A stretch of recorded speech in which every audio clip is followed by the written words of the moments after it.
we're going to start here with Gio Reyna, and I think that will lead us back into kind of maybe who should be starting as one of the 10s for us in these at least let's just say these upcoming games in March first before we get into the World Cup itself. But I want to go with Borussia Mönchengladbach's coach, Eugen Polanski, who has now started Gio Reyna in 3 consecutive Bundesliga games. Polanski, his manager, said this: "I have rarely seen a training session from Gio that I wasn't satisfied with, and I have recently seen values I hadn't seen before. We can almost replace him, like for like, with Neuhaus. He," this is Gio, "perhaps has a slightly more attacking profile, is a bit better in the space between the lines, and isn't the same clear playmaker as Flo." He's referencing Neuhaus again. "He's made extremely good runs and improved from game to game. I'm extremely happy." So this is his manager about Gio Reyna, Chuck. And, yeah, that's all good. I feel like we're getting a lot of good quotes about our players this particular weekend. It's promising. And Jimmy, to be honest, what we first hoped for Gio is just health. Above all else, just be healthy. I think for him, for us, for the supporters, him dealing with injuries and setbacks have really been a large part of his career for the past, 3 years. So now it's just being able to be available every match and start. That's a good foundation. That's a good base. And then these comments from the coach, these quotes, obviously that empowers you as a player. If you see your coach, okay, he's giving me, this verification that I am producing in training. I am doing what I need to be doing to gain more playing time, and that he's happy with me. Great. It's also good for his teammates to see in the locker room that there's value in what I bring to the team, that the coach, the manager is letting the players know I'm a top player and I'm getting better.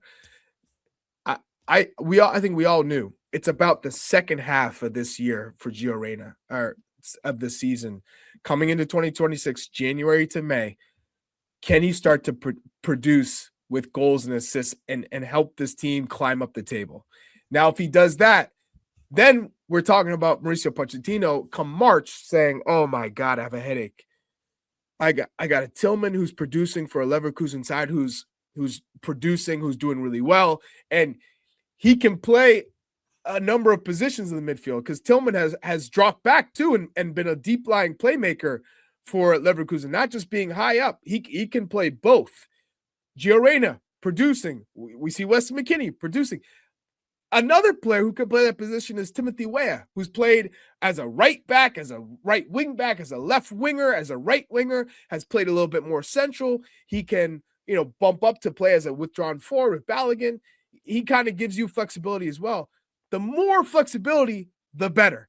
But ultimately, I'm really happy that Gio Reyna is healthy. His coach sees his value to the team, and now just continue to take it week by week, match by match, and keep trying to gain a little bit further with his impact in the game.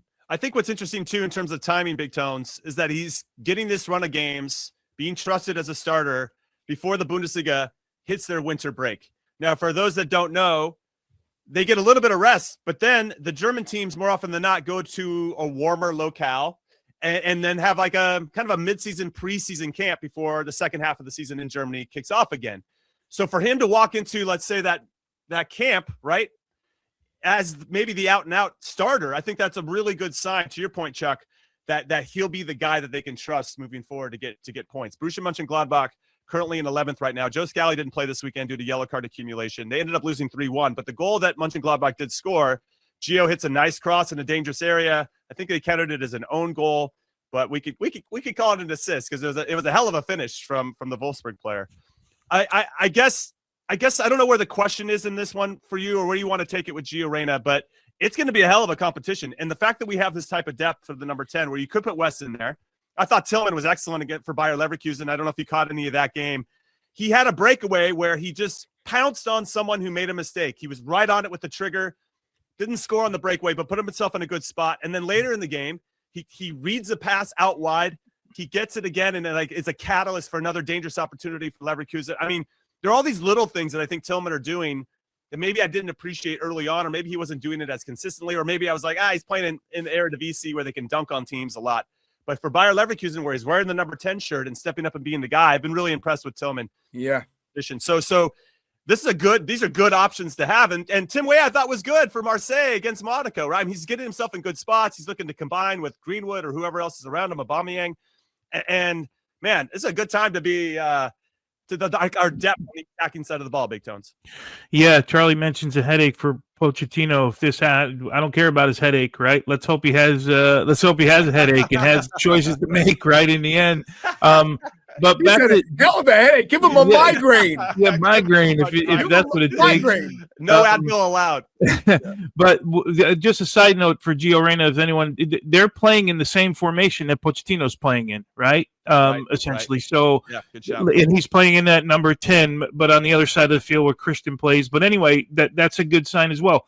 Interesting, right? I think the quote was part of, I don't see any trainings that I'm not unhappy with.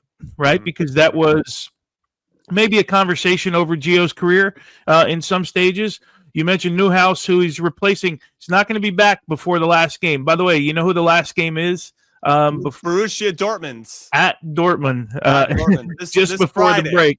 So that's how he'll go into his Christmas break. So if he doesn't have the bit between his teeth for that one, then I guess he never will at the club level, right? So all positive things. We just want to see Gio on the field and see him playing. And it's nice to see that his manager is recognizing that maybe he does have a different profile than some of the players that you have. He will try a thing or two. Maybe that some others won't. Sometimes they're going to come off. Sometimes they're not. You got to live with all of that with players like that. But it's all positive. Malik Tillman, he's been good. Me personally, I don't like him in the deeper lying role, right? Because there's still a defensive responsibility that I think some other guys can do a better job at. And then you get some attack. Weston is the guy I'm first alluding to. Well, depending on the opponent, right? Let's say it's a deep. If you think you're going to have the ball, if you think that's who Australia is going to be, then that might be a chance you take in there for sure. But man, what a season he's starting to put together as well. So. Yeah, migraine. Give Pochettino a migraine. That's my new thing, Chuck. Thanks, man. I want to give Pochettino a migraine. Yeah, I think when I watch Tillman play, he just looks very comfortable out there, and that's a sign of being confident in who he is, of course, but also the trust that he's getting from his new coach. Started with Erik ten Hag, and now it's Kasper Hjulmand, and long may that continue. Oh, look at you. You got to the end of the video. Thanks for watching. We appreciate it. So if you want more average to good content, then you know where to go find it. Go peruse our channel, then hit like, then hit subscribe, and of course, turn on your notifications so that you never miss a show. We'll see you next time.